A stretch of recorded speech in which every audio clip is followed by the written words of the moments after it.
আসসালামু আলাইকুম। আজকে আমি ঢাকা থেকে মুন্সিগঞ্জের উদ্দেশ্যে যাত্রা করব নড়িয়া রুটের লঞ্চ এমভি মিরাজ 6 লঞ্চে। তো চলুন শুরু করা যাক আজকের ভিডিওটি।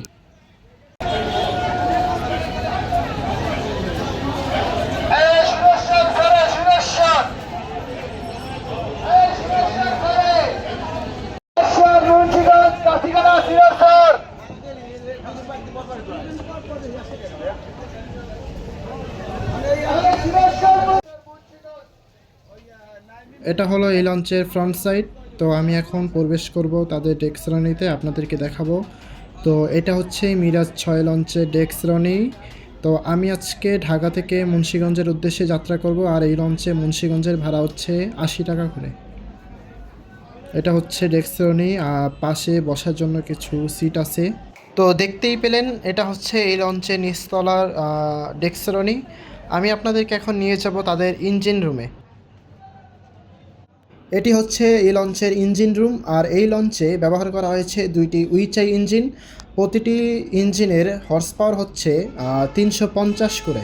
তো চলে যাচ্ছি দ্বিতীয় তলার ডেক শ্রেণীতে। তো এটি হচ্ছে দ্বিতীয় তলার ডেক শ্রেণী, যেটি এখন মোটামুটি যাত্রী আছে, তবে এই লঞ্চ বিভিন্ন ঘাট ধরে। তো দ্বিতীয় তলাও পুরোটা ভরে যাবে। যখন মুন্সিগঞ্জ ঘাট ধরবে ওখান থেকেই অনেক পরিমাণ যাত্রী এই লঞ্চে উঠবে। এই মুহূর্তে ইলিশা রুটের উদ্দেশ্যে ঘাট ত্যাগ করলো তরঙ্গ 7 লঞ্চ, আর ঘাটে আসছে, সদরঘাটে আসছে নাইম মিম 2 লঞ্চ।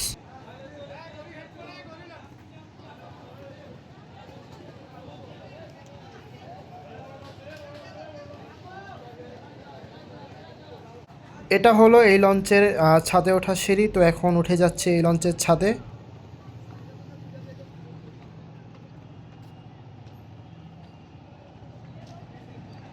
তো মিরাজ 6 লঞ্চ 1টা বাজে সাধারণত ছেড়ে থাকে নড়িয়া রুটের উদ্দেশ্যে, তবে আজকে একটু দেরি হচ্ছে কারণ এই লঞ্চ এখন তেল লোড করছে। তেল নেওয়ার কারণে আজকে একটু ঘাট ত্যাগ করতে দেরি হচ্ছে। এটা হচ্ছে অয়েল ট্যাঙ্কার, আর এর মাধ্যমেই এই লঞ্চে তেল আসছে। এই যে কালো পাইপটি দেখছি, এটার মাধ্যমেই এই লঞ্চে তেল ঢুকছে।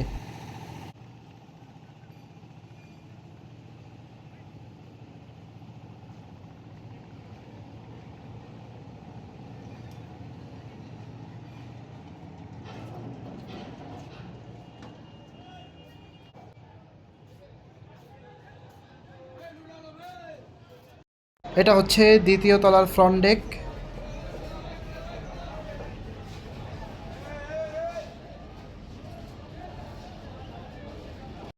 এই লঞ্চে ডেক শ্রেণী বেশি, তো অল্প সংখ্যক কিছু আছে। তো এটি হচ্ছে ডাবল একটি কেবিন।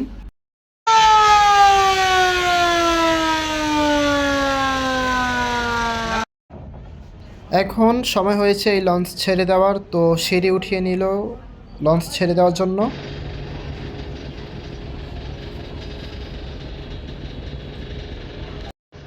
তো এই মুহূর্তে এই লঞ্চ ব্যাগার নিচ্ছে সদরঘাট ত্যাগ করার জন্য, আর এই লঞ্চের শেষ ঘাট হচ্ছে নড়িয়া।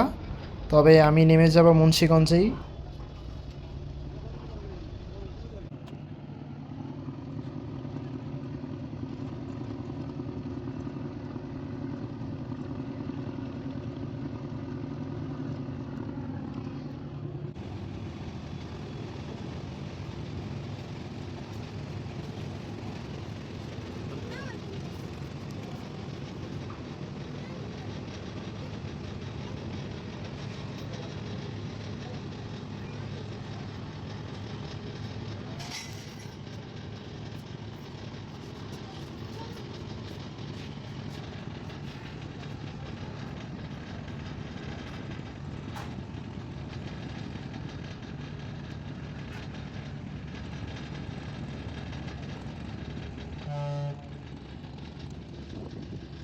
এই মুহূর্তে চাঁদপুর থেকে আসা রফরফ 7 লঞ্চ মিরাজ 6 লঞ্চকে হর্ন দিয়ে সতর্ক করছে।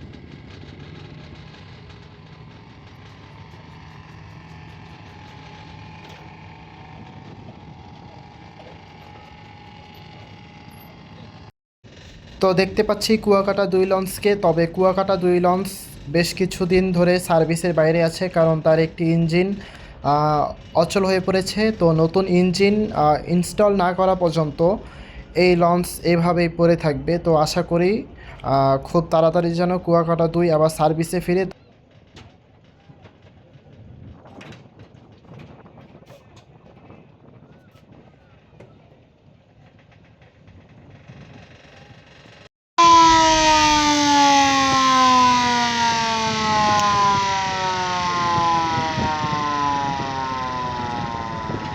তো মিরাজ 6 লঞ্চ হর্ন দিয়ে সামনে থাকা নৌকাকে সতর্ক করছে। তো এই নৌকা চালকদের আসলে সতর্ক হওয়া উচিত, তারা আসলে নিজেদের কারণেই নিজেরাই বিপদে পড়ে থাকে, সাথে লঞ্চদেরকেও বিপদে পড়তে হয়।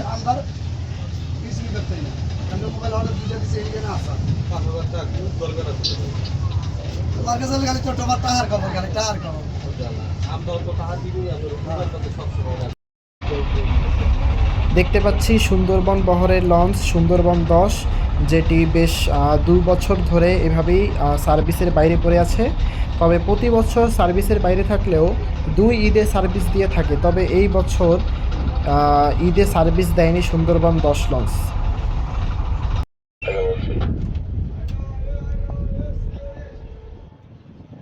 ফতুল্লা থেকে ডাউনে কোনো জাহাজ থাকলে শুনতে পাইলে রিপ্লাই করবেন। আপনার জাহাজ থেকে বলছি।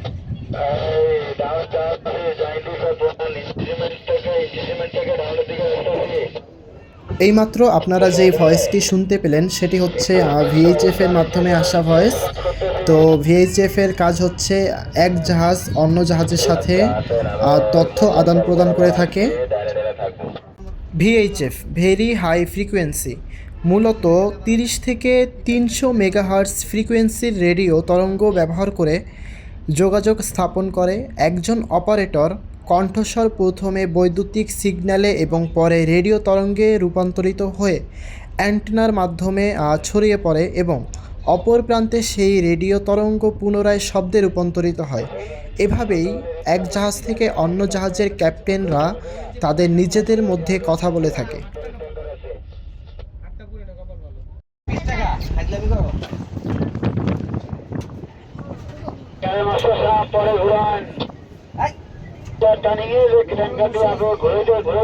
তো আমাদের মাস্টার সাহেব ম্যানুয়াল হুইল ঘোরাচ্ছে। এই হুইলটি ঘোরানো খুবই কষ্ট, অনেক ঘোরানোটা অনেক কষ্ট হয়ে থাকে তাদের জন্য।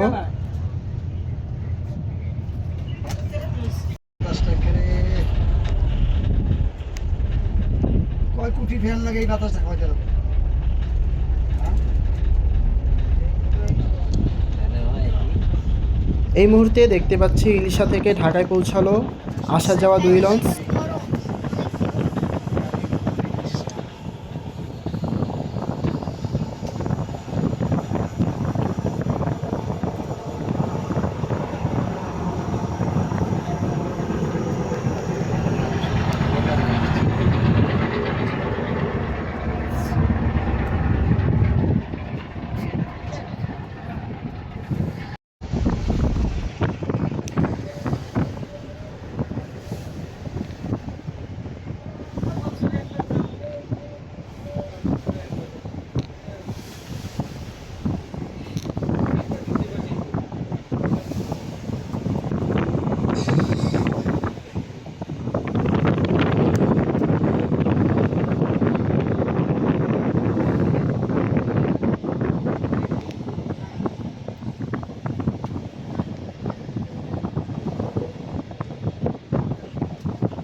আবার টলার একটা পাতাইলে দিছে।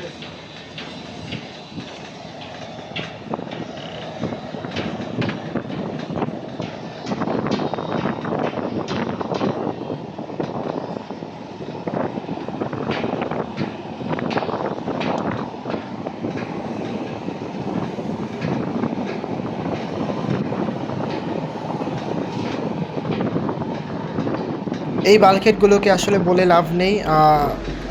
রোডে চলতে গেলে যেমন অটো রিক্সাগুলো আমাদের জ্বালিয়ে থাকে, আমরা তাদেরকে টেসলা বলে থাকি ফান হিসাবে। তো নদী পথেও এই বাল্কহেডগুলো হচ্ছে এক পদের টেসলা। এরা আসলে মানে কোনো দিক টিক কিছু বোঝে না।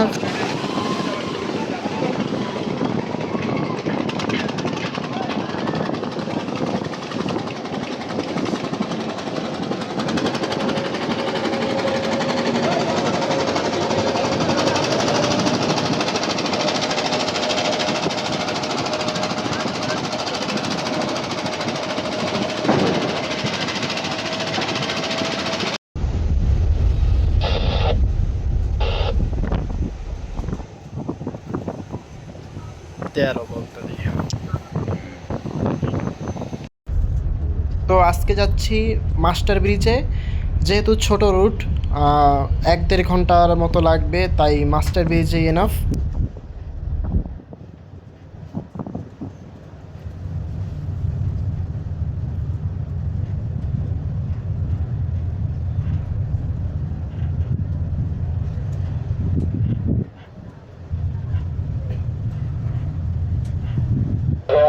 ইগল 9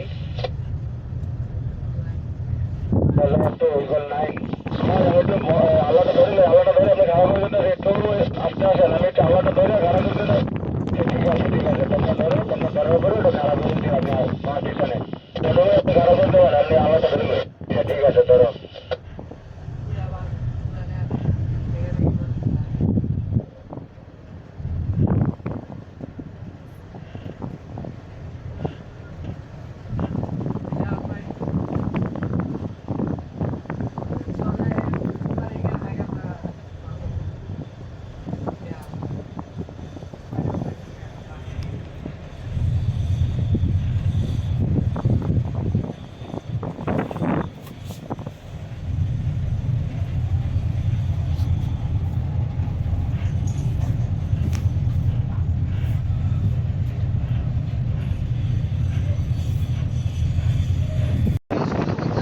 তো এই মুহূর্তে আকাশটা একদম পরিষ্কার, আর আকাশটাও দেখতে বেশ ভালোই লাগছে।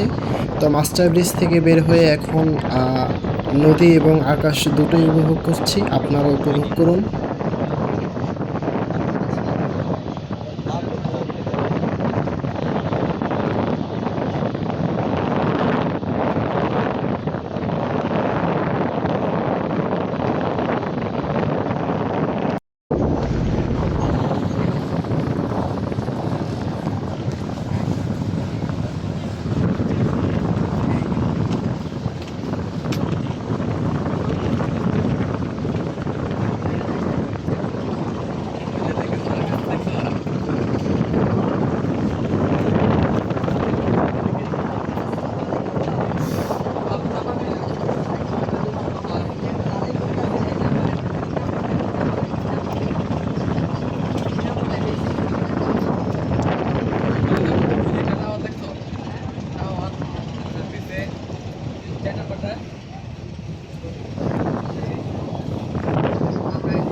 এটা হলো এই লঞ্চের প্রোপেলার থ্রাস্ট, আর এই নৌযানকে অনেকে দ্রুতগতির নৌযান বলে থাকে।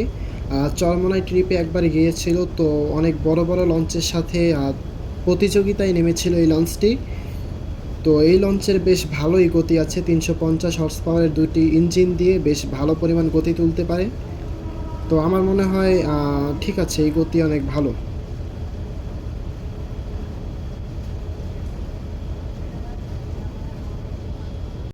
ইলিশা থেকে আসা আরেকটি লঞ্চের সাথে দেখা হয়ে গেল কর্ণফুলী 3 লঞ্চের সাথে। এটি প্রতিদিন ইলিশা রুটে সার্ভিস দিয়ে থাকে।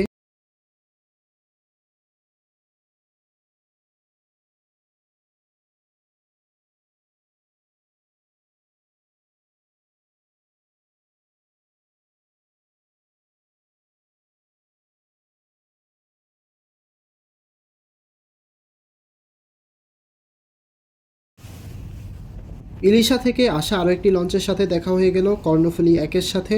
তো বেশ দুর্দান্ত গতির সাথেই সে ইলিশা থেকে ঢাকায় যাচ্ছে, বোঝাই যাচ্ছে। আমরাও মুন্সিগঞ্জের খুব কাছাকাছি চলে এসেছি, হয়তো আর 10-15 মিনিটের মধ্যেই আমরা মুন্সিগঞ্জ পৌঁছে যাব।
এই মুহূর্তে চাঁদপুর থেকে ঢাকার পথে এগোচ্ছে রফরফ 2 লঞ্চ।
তো চলে আসলাম মুন্সিগঞ্জ লঞ্চ ঘাটে।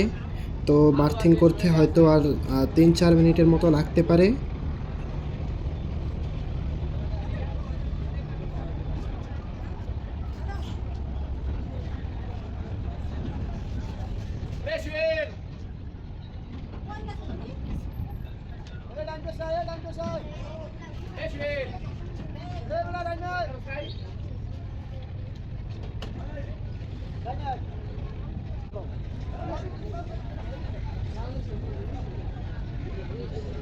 তো একটু ঢেউয়ে কি অবস্থা এই ছোট লঞ্চগুলোর দেখুন।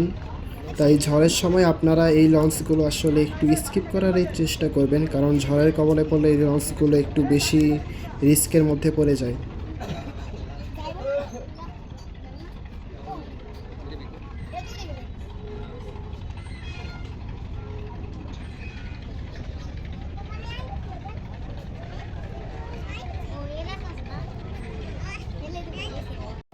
আজকের ভ্রমণ ভিডিওটি আমার এই পর্যন্তই ছিল, মুন্সিগঞ্জ পর্যন্ত। এখন মিরাজ 6 লঞ্চ নড়িয়া রুটের উদ্দেশ্যে চলে যাচ্ছে। তো মাঝখানে কিছু ঘাট ধরবে, তারপর নড়িয়া পৌঁছাবে। তো আজকের ভিডিওটি এই পর্যন্তই ছিল।